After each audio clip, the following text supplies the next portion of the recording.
Tonight, you're going to lay your child down in a room of their own. A crib with clean sheets, a monitor glowing on the dresser.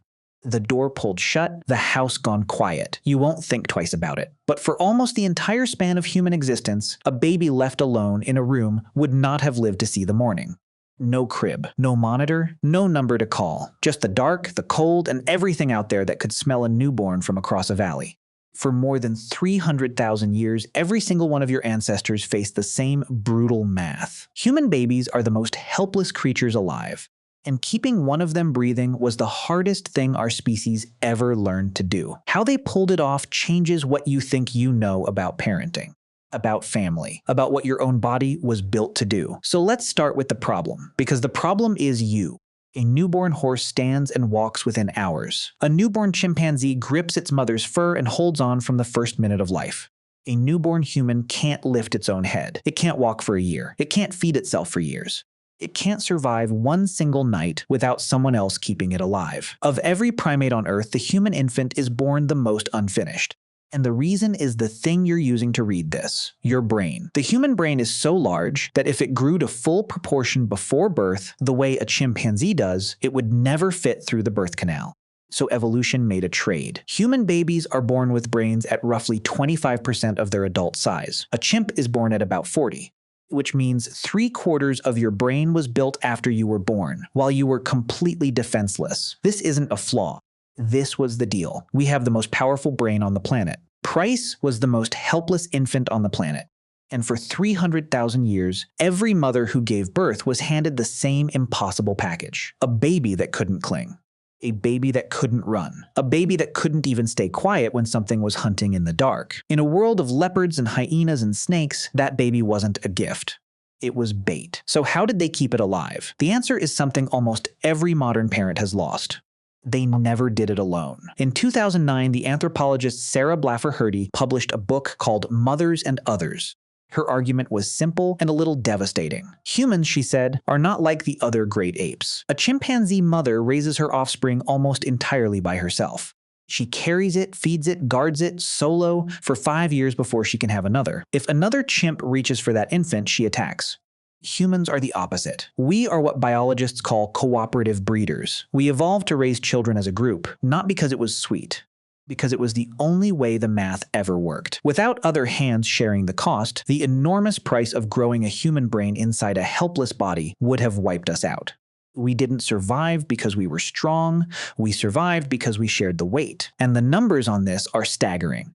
Among the FA foragers of the Ituri rainforest in the Congo, researchers watched a single newborn get held by an average of 14 different people over one 8-hour day.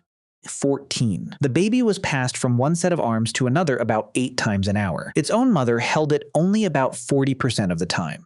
The other 60%, it was in someone else's arms. Aunts, older siblings, grandmothers, neighbors, women who weren't even related to it. Some of them nursed the baby themselves. Among the Aka people of the Congo Basin, the anthropologist Barry Hewlett found that fathers were within arm's reach of their infants for more than 47% of the day. These weren't modern dads chasing a parenting trend. These were men living the way humans lived for hundreds of thousands of years. The baby was never alone. The baby was never on the ground. The baby was never not touching another human being. And there was a reason for that. A baby on the ground was a dead baby. But here's where it gets stranger.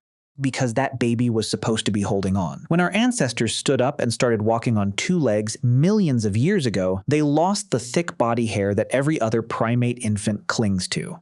A baby chimp grabs its mother's fur in the first minutes of life and simply hangs there. A human baby has nothing to grab. Except it still tries. Press a finger into a newborn's palm right now and watch what happens. The hand snaps shut.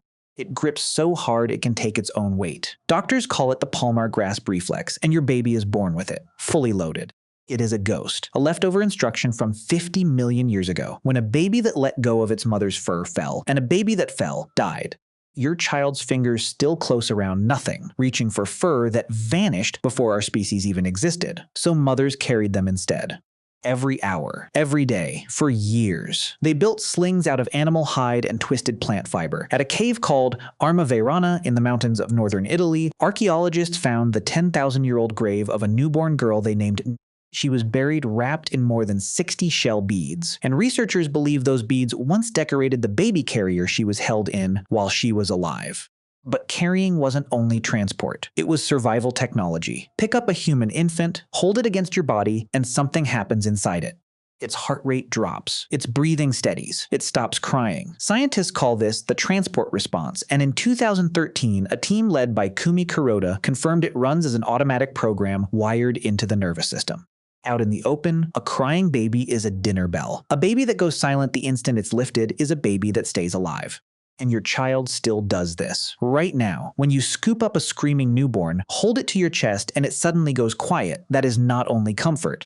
That is a 300,000-year-old predator evasion reflex still running inside your baby. It believes it's being carried to safety, so it goes silent. So it doesn't get you both killed. But carrying them wasn't enough. You had to feed them. And what ancient humans fed their babies would make most modern parents flinch. Mothers breastfed for a minimum of 2 to 3 years. In many groups, 4 years or longer. This was not a lifestyle choice. It was the only option there was. No formula, no bottles, no water is clean enough for an infant to drink without dying. Breast milk was the only sterile, complete food a baby could get, and it came loaded with antibodies in a world that had zero medicine. Breastfeeding did something else too. Constant nursing, day and night with no gaps, suppressed ovulation. For many mothers, that meant no new pregnancy for 2, sometimes 3 years. Anthropologists call it nature's spacing system, but it was never a guarantee. The moment the nursing slowed, even slightly, fertility could come roaring back, sometimes before a mother even knew it had returned. It didn't prevent pregnancy, it delayed it. And in a world where 2 helpless infants at once could mean losing both, a delay was the difference between a child that lived and a child that didn't. And when milk wasn't enough anymore, there was no baby food, no soft fruit in a jar, no cereal from a box. What there was this. The mother or the grandmother or whoever was holding the baby chewed a piece of meat or a tough root until it was soft and half broken down by their own saliva. Then they pushed it from their mouth straight into the baby's, lip to lip. Saliva-carrying enzymes and immune cells passed directly into the child. Some anthropologists now think this is where human kissing came from. Not romance, not desire. A mother feeding her baby the only way she could. The next time you kiss someone you love, you may be running a gesture that began as a feeding tube.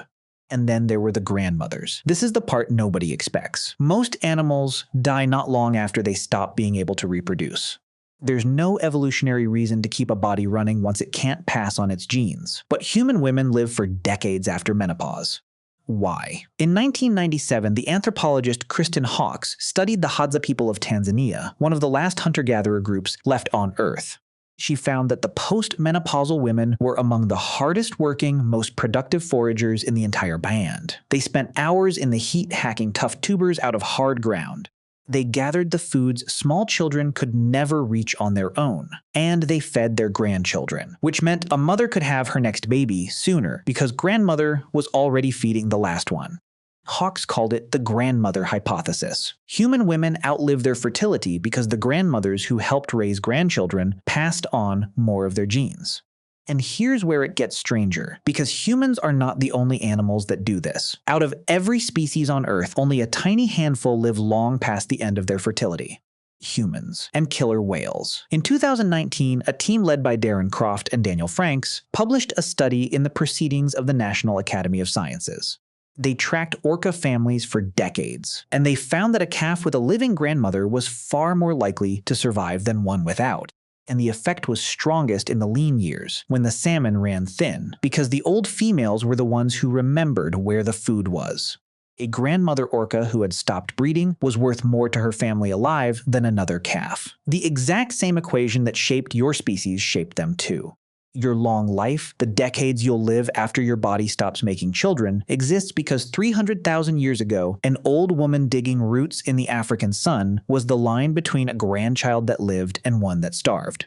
Menopause isn't a breakdown. It's one of the most successful strategies our species ever evolved. And here is the part that should land on every exhausted parent listening. For 300,000 years, nobody raised a child alone. Not once. It was always a group, always a web of hands. Always someone to pass the baby to when your eyes wouldn't stay open. The average mother in a hunter-gatherer band had somewhere between 5 and 15 people actively helping her raise each child, every single day.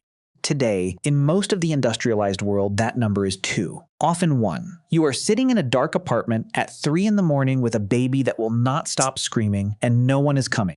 No grandmother down the path, no aunt in the next shelter, no neighbor who'll take the baby for an hour so you can close your eyes. You do the night shift, then you do the day. You Google the symptoms. You blame yourself for not coping.